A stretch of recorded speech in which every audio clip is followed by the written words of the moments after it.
In today's video, I'm going to teach you how to create a recurring invoice in Zoho Books. We'll start by signing in to Zoho Books. Once you're logged into your account, make sure you're in the correct organization if you manage more than one. This helps avoid creating the invoice in the wrong business profile.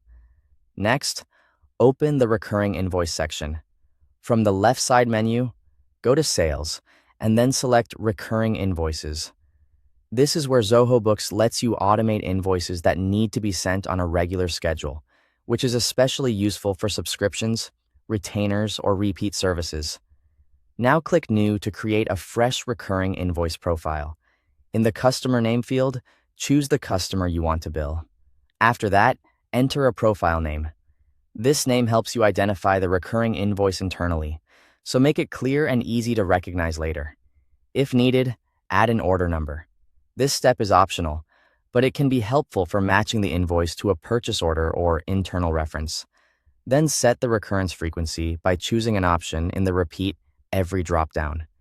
This determines how often the invoice will be generated, such as weekly, monthly, or on another schedule that fits your billing cycle. After that, set the start on date. This tells Zoho Books when the recurring schedule should begin. You'll also need to choose the end condition. You can either select an ends on date if the billing should stop after a certain time, or enable never expires if the invoice should continue indefinitely. Next, choose the payment terms so the due date is calculated correctly for each invoice.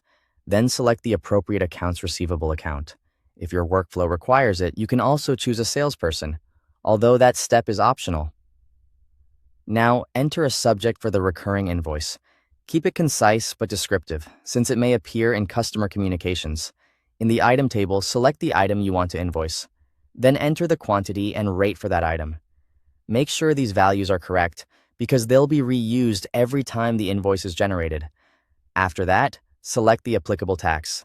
If needed, enter shipping charges. This is optional, so only include it when it applies to the recurring billing. Then add any customer notes you want the client to see, followed by the terms and conditions for the invoice. Once everything looks correct, click Save. Your recurring invoice is now set up and ready to generate automatically based on the schedule you selected. Thanks for watching.